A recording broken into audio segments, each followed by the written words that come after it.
Hello, namaste. Welcome to my Hammer Show. This is weekly television show where I invite guests from different walks of life to discuss on different contemporary issues.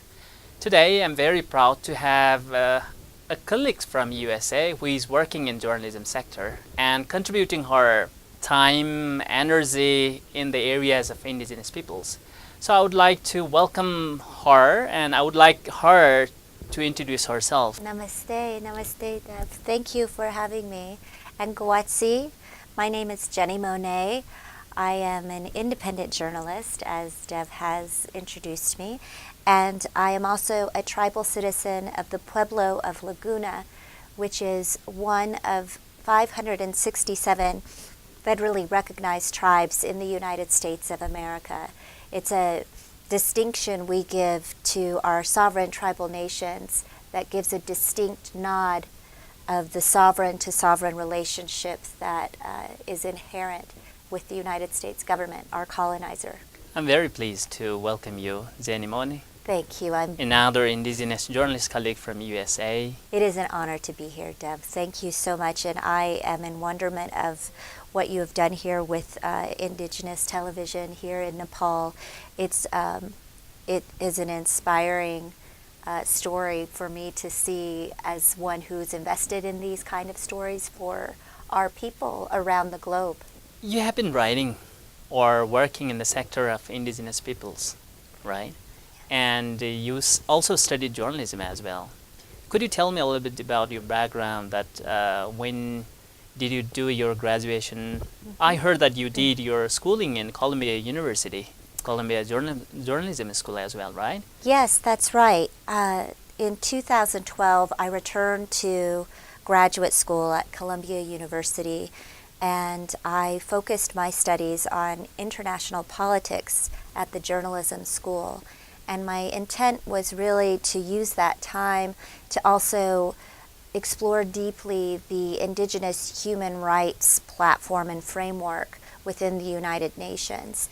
As you are aware, and perhaps many of your viewers, the United Nations Indigenous rights movement has been one that has been developing over the course of 30 years, to where this year marks 10 years in this crescendo process of developing the United Nations Rights on Indigenous Peoples, the UNDRIP, the United Declaration on the Rights of Indigenous Peoples, and it's a huge milestone because it has taken so long to get to a point that says to these nation states around the world, countries like Nepal affirm Indigenous identities and affirms their placement here long before pre-colonization. I understand Nepal was never colonized, and I think case in point, the fact that there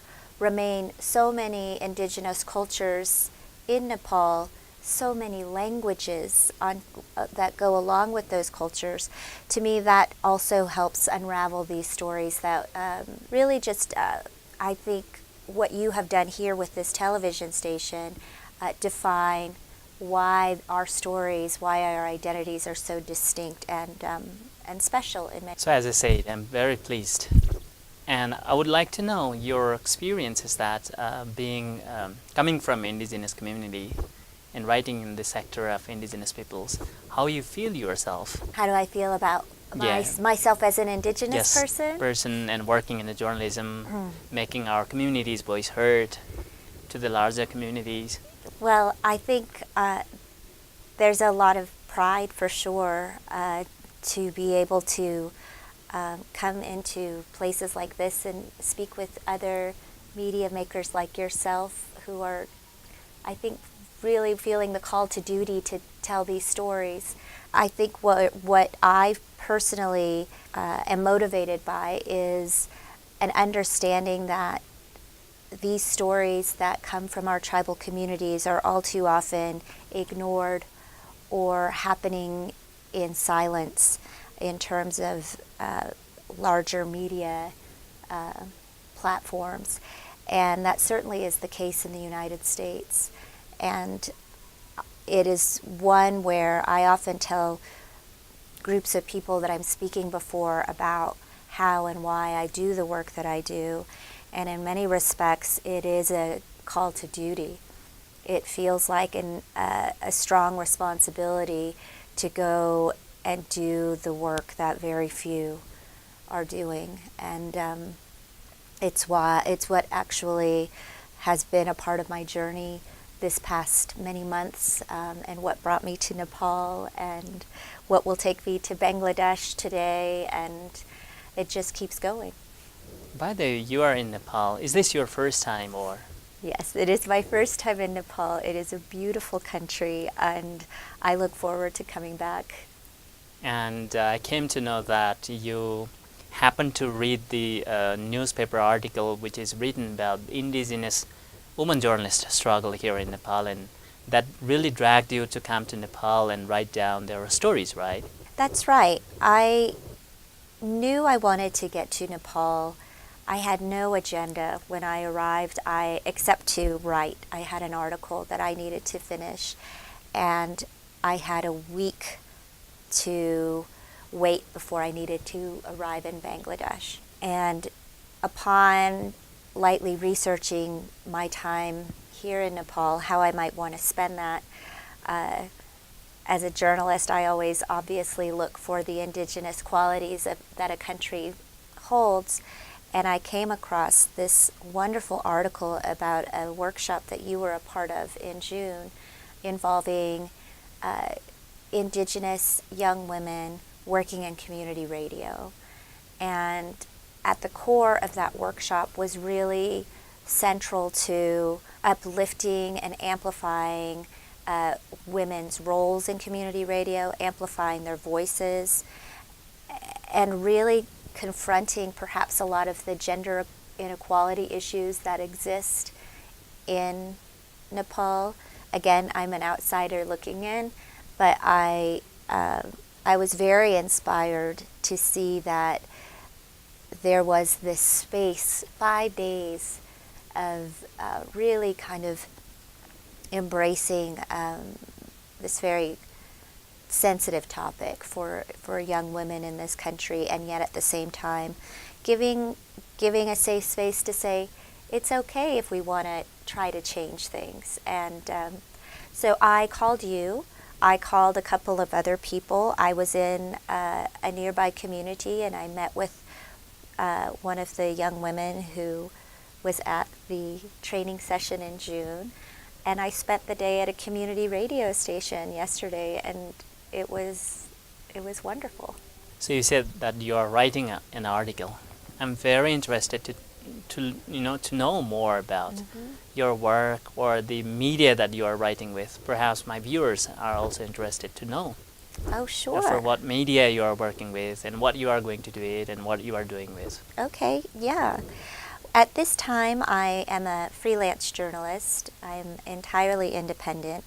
I find that my role as a freelance journalist is perhaps more successful in terms of getting these stories published rather than being in centralized newsrooms or commercial newsrooms, of which I have worked for many years. I've been in this business for 20 years in various capacities, and the stories that I find that I was often pitching to my editors in newsrooms were all too often quickly being dismissed, and secondly, there were only so many editors to pitch that to. And now, as a freelancer, I have direct freedom of really framing narratives that I feel are inherently important to the indigenous narrative, and going to a variety of editors to be able to, there are so many more editors that I can pitch that story to, and the success rate, in my opinion, is actually higher to get these stories out there than being, siloed in one newsroom. And so my stories have ranged in the past year almost entirely on the indigenous-led resistance movement at Standing Rock, North Dakota, where the Lakota Sioux were protesting the Dakota Access Pipeline, which is a crude oil pipeline that actually is now flowing underneath the Missouri River that they were trying to protect. And despite the fact that oil is flowing, and in many respects the stand that they took was seen as largely perhaps unsuccessful in some ways to stop the pipeline, I think what you see from Indigenous communities around the world, not just in the United States, but around the world, I think they see great success in that movement because of the unity that it formed, of the message that it amplified, primarily that Indigenous peoples are still here, that our treaty rights are still practiced and alive, and these documents are not just these relics in the past. All of these different messages that came out of that, and I think also on top of that, the commonalities that Indigenous peoples also share in multinational development in countries like Honduras or Brazil, perhaps maybe even here in Nepal, where all too often these environmental rights or these infrastructure projects are targeted on Indigenous peoples, oftentimes without their consent and without their participation. Yes, I want to listen more about how Indigenous community came together and they continued their movement so that they were successful enough to fight against that pipeline you said.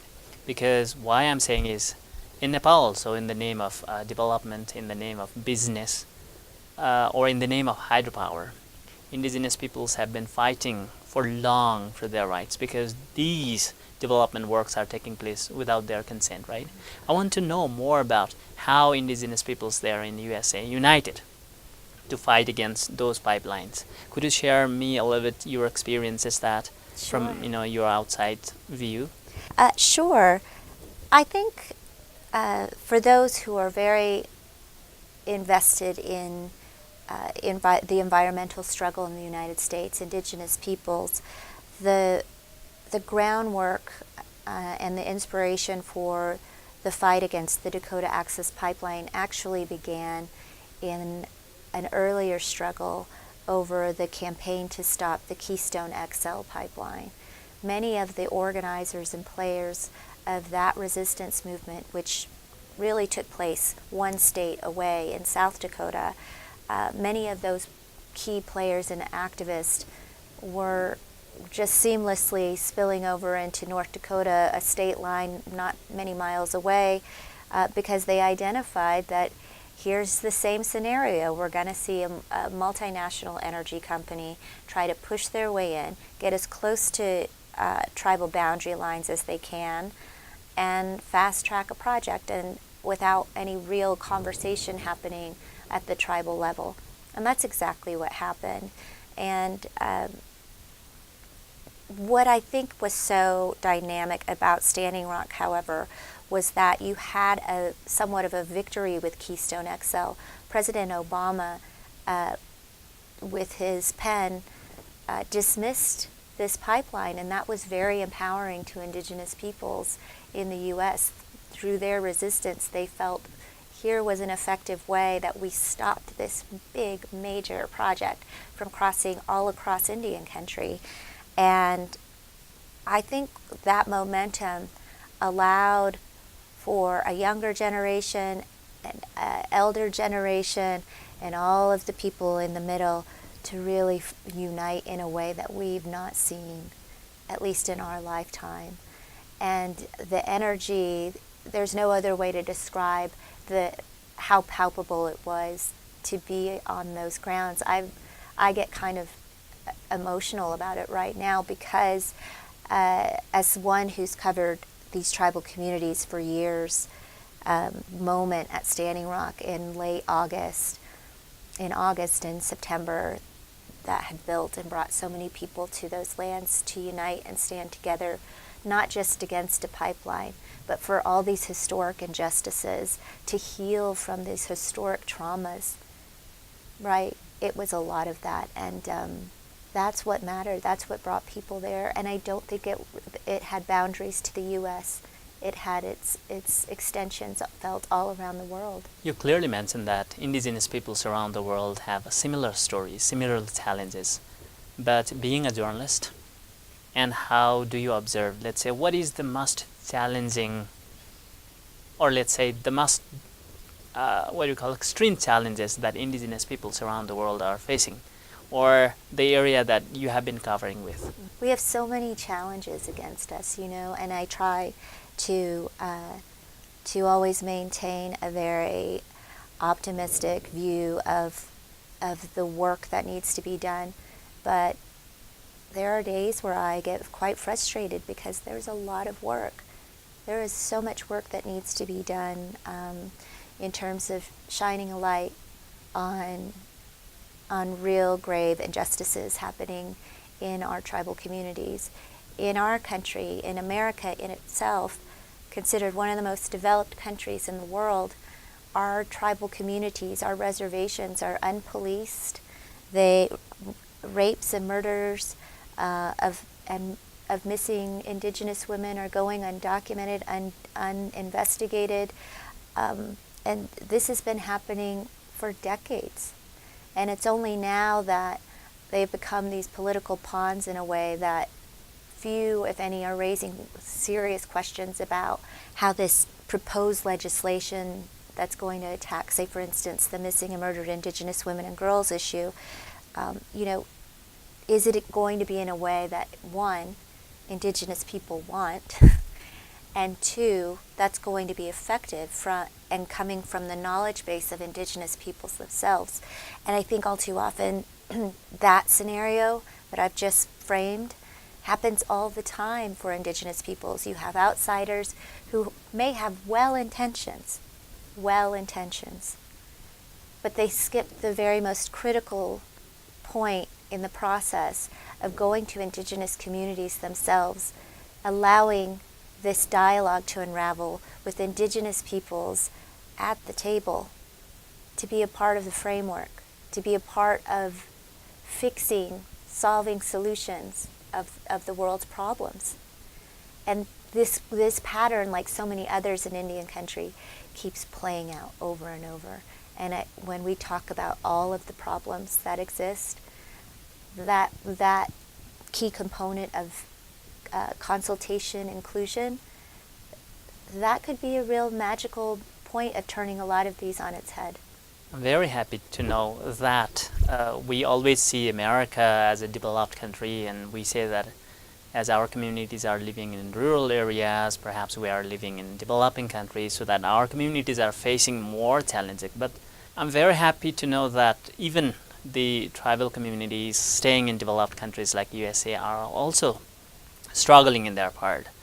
And I want to take you another way, that in our own areas of media, let's say in Nepal, indigenous peoples, our communities do not have access to media, or the media contents are more in Nepali language, in the languages they do not understand or they do not speak, right? How about in your areas in USA? Do indigenous peoples have access to medias?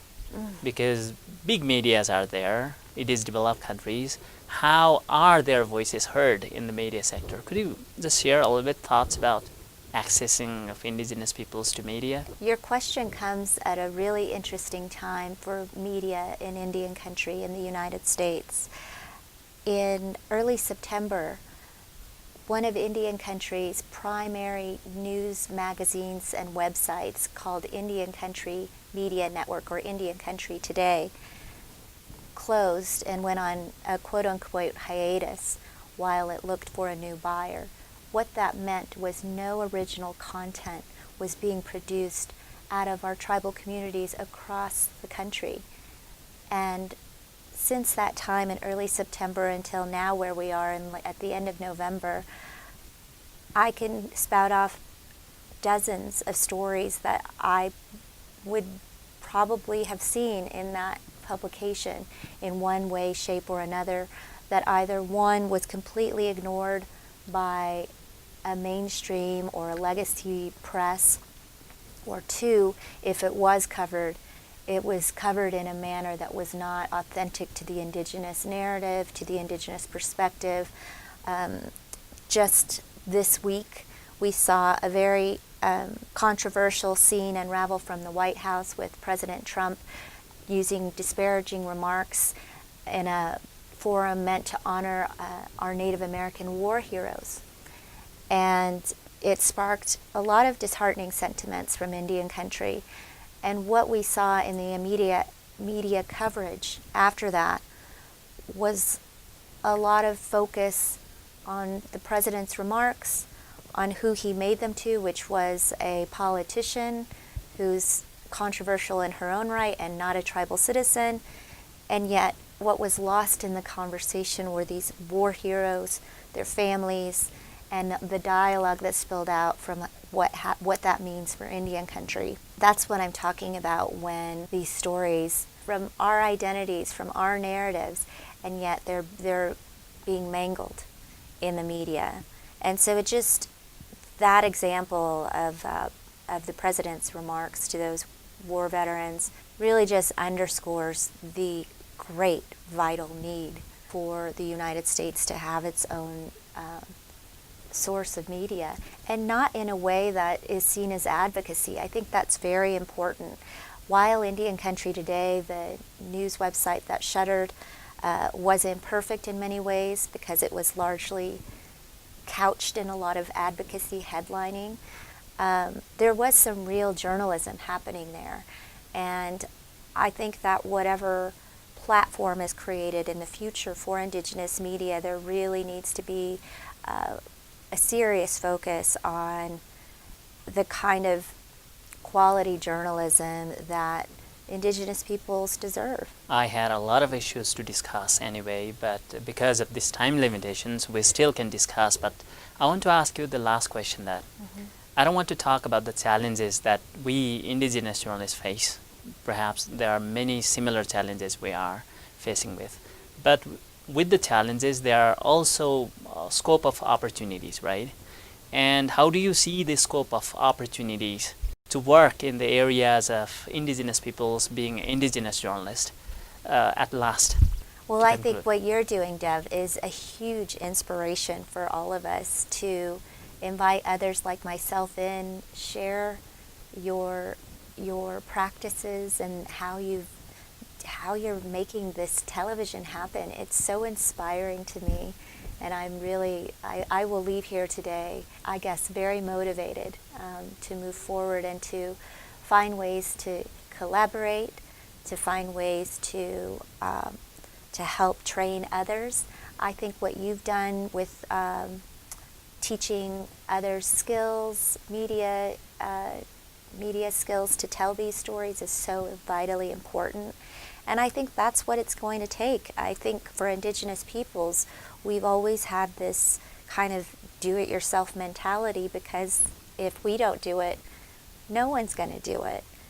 And I think that we can't allow that to discourage us in moving forward. And I believe that when we can focus on these success stories like Indigenous television for Nepal, we're going to be okay. We're going to be better for it. We just have to keep banding together. You mean that media is very important for Indigenous peoples? I think it's vital, absolutely, because those voices, those are bottom-up voices, and if we don't amplify them themselves, we're dependent on a system that all too often is ready to ignore us. Thank you so much for your time. Thank you. And your thoughts that you gave us actually in Nepal. And I have come to the end of the show. If you have any queries, you can reach me at indigenous-television@gmail.com.